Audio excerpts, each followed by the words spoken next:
الحمد لله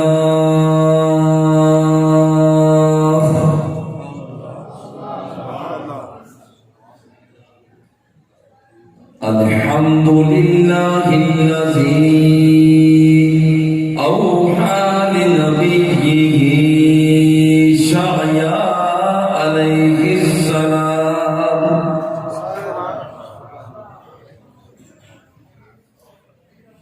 إني باعث نبيا أميا نفتح به آذانا صما وقلوبا غلفا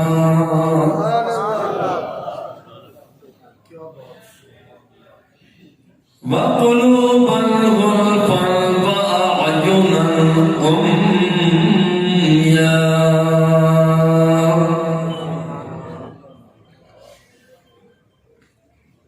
وأهدي به من بعد الدلالة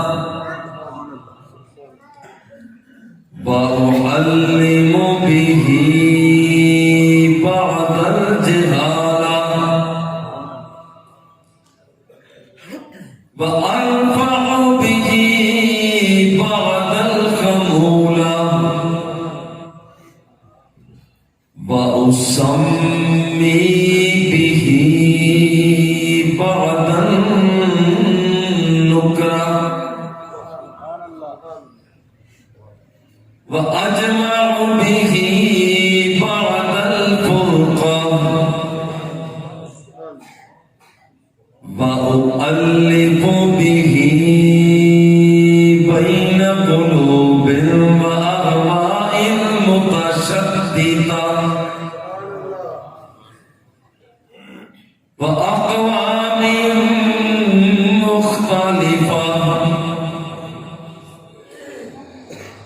والصلاة والسلام على أكرم الأولين والآخرين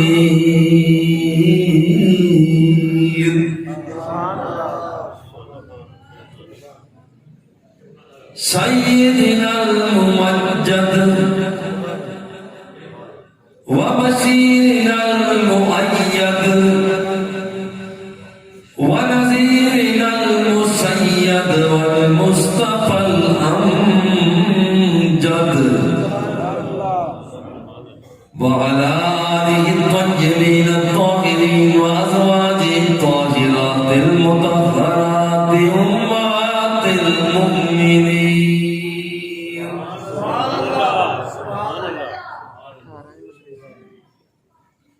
قال الله تبارك وتعالى في القرآن المجيد والفرقان الحميد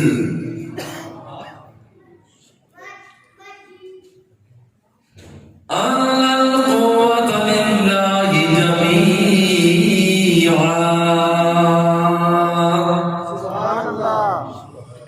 صدق الله مولانا العظيم وبلغنا رسوله النبي الكريم الرؤوف الرحيم. محبت کے ساتھ درود و سلام کرنے والا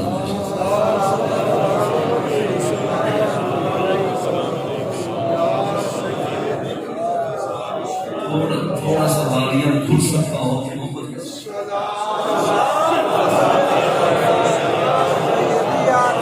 الصلاة والسلام عليك يا رسول الله وعلى آلك وصحابك يا نعمة الله.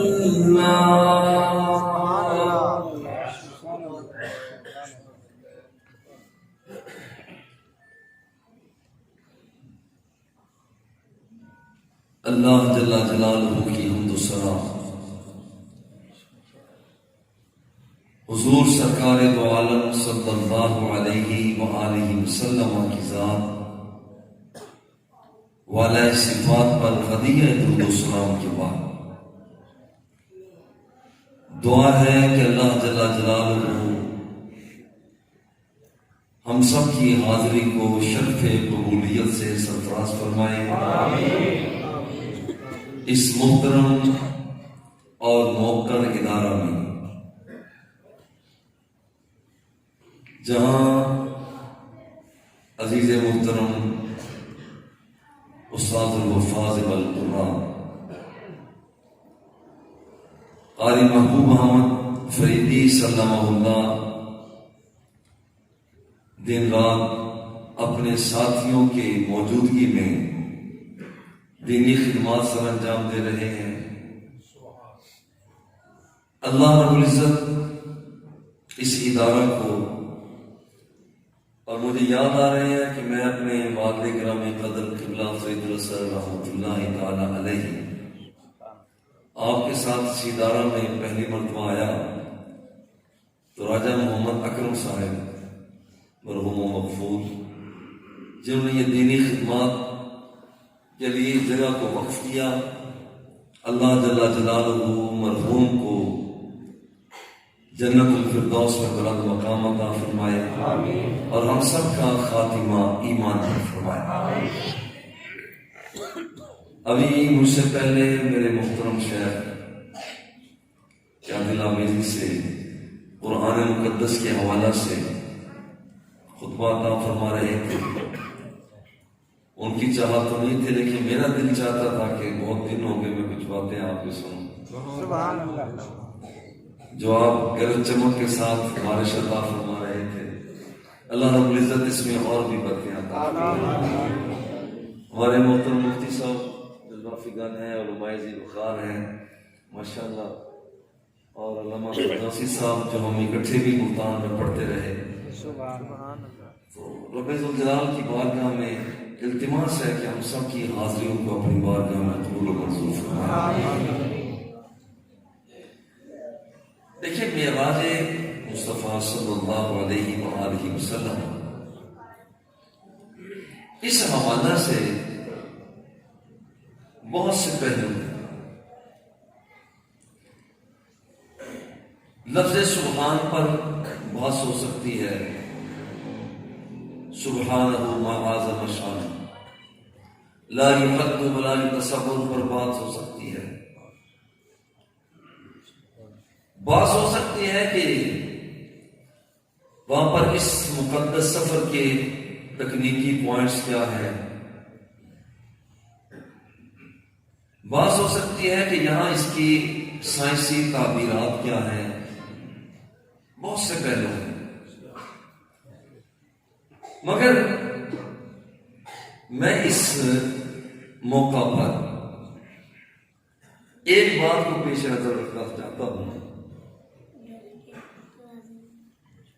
اور وہ ہے جب یہ کہا جاتا ہے کہ یہ کیسے ہو سکتا ہے کہ حضور ایک بندہ، جہاں حضور علیہ السلام تشریف ہے، ایک آدمی بیت المقدس سے ہوتا ہوا آسمانوں کی بلندیوں سے ہوتا ہوا ثم دنا فضل اللہ فکان قاب قوسین کی جھلک دیکھے، پھر واپس آ جائے، کنڈی ہل رہی ہو، بستر گرم ہو اور پانی چل رہا. اعتراض کیا جاتا ہے یہ کیسے ہو سکتا ہے؟ اتنا لمبا سفر ہے کہ بیت اللہ شریف سے بیت المقدس میں بھی ہے، نبیوں کے خطبے بھی ہیں، صدارتی خطبہ بھی ہے، وہاں پر نبیوں کو امامت بھی کروائی ہے، بات چیت گفت و شنید بھی ہوئی ہے، اور پھر اتنی بلندی پر جانا بھی ہے، واپس آنا بھی ہے. یہ کیسے ہو سکتا ہے؟ یہ ایک سوال. اب اسی سوال کا جواب یہ کیسے ہو سکتا ہے. دیکھیے اللہ جل جلالہ وہ فرماتا ہے کہ ان القوۃ للہ جمیعا، ساری قوتیں تو میرے ہاتھ میں. جب ساری قوتوں کا مالک اللہ ہے، ساری قوتوں کا مالک اللہ ہے، تو وہ مالک ہے کہ لمحے سے پہلے کسی کو بیت اللہ سے بیت المقدس میں لے جائے، نبیوں سے خطبے کروائے، وہاں پر ان کی امامت کروائے، پھر قرہ زمرید نیچے ہو، پھر آمنہ کا لال اوپر،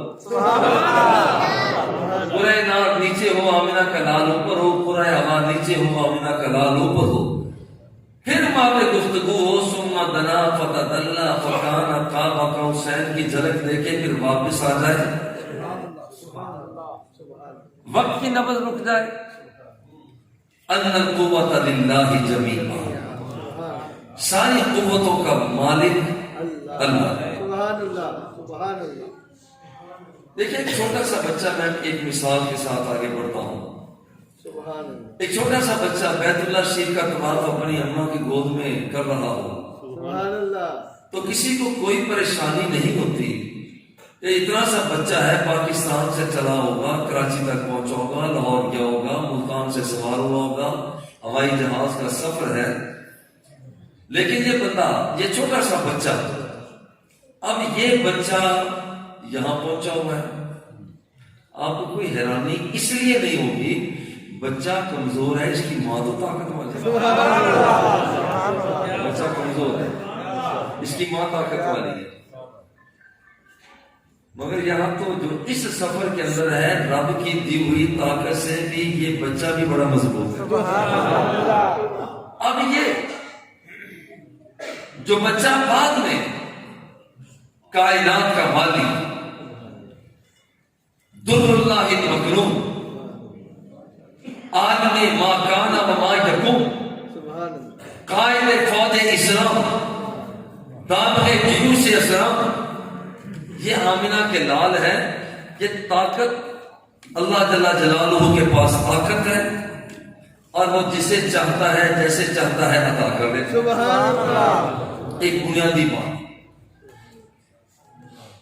اب یہ طاقت، یہ قوت، ایک چیز ہے کہ ساری کائنات کی وسعت ہے، اللہ جل جلالہ کی تسبیح و تحلیل میں مصروف، کوئی شک نہیں. مگر سارے کے سارے اس کے مخلوقات ایک جیسے نہیں، سبحان اللہ، وہ مختلف ہیں. سبحان اللہ.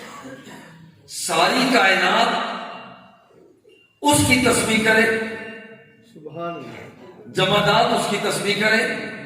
ان منها لما يهبط من خشیۃ اللہ، سبحان اللہ. سبحان پتھر اس کی حمد بیان کر رہا ہے. سبحان اللہ. سبحان اللہ. کائنات کے آقا گلیوں میں چلتے ہیں، سرکار فرماتے ہیں انی لعارف حاضرا بمکہ کان یسلم علی قبل ان ابعث. سبحان اللہ. سرکار دو اسرات کے رخ تاباں کو دیکھتے ہیں، پتھر تو رب ذوالجلال کی تسبیح میں مصروف ہو جاتے ہیں.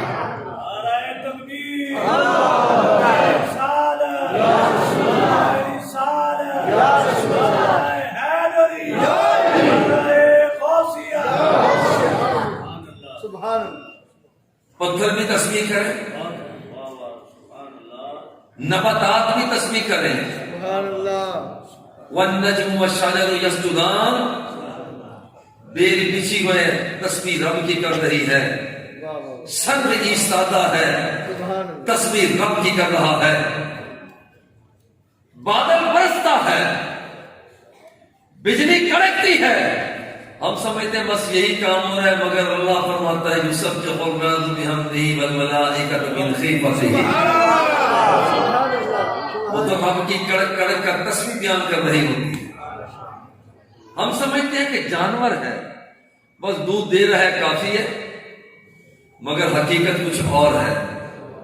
ان لکم فی الانعام لعبرۃ نسقیکم مما فی بطونہ من بین فرث ودم لبنا خالصا سائغا للشاربین. سبحان اللہ.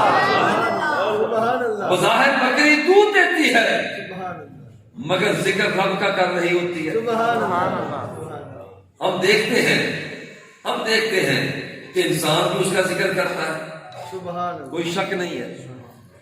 مگر کبھی آپ نے غور کیا یہ ساری چیزیں اس کے ذکر کرنے میں مشترک ہیں، مگر اپنی اپنی قدروں میں اپنی اپنی ویلیوں یہ مختلف ہے. پتھر بھی اس کا حامد، درخت بھی اس کا حامد، سبحان اللہ. بے شک. مگر پتھر کو ہم دیکھتے ہیں تو اس کی طاقت تھوڑی ہے، اس میں لمبائی ہے، چوڑائی ہے، گہرائی ہے. مگر ہم جب اس کے مقابلہ میں درخت کو دیکھتے ہیں، اس کے اندر طاقت زیادہ ہے، لمبائی بھی ہے، چوڑائی بھی ہے، گہرائی بھی ہے، اور وہ بڑھتا بھی ہے. طاقت بڑھ گئی. مگر جب ہم درخت کو ملا کر دیکھتے ہیں کسی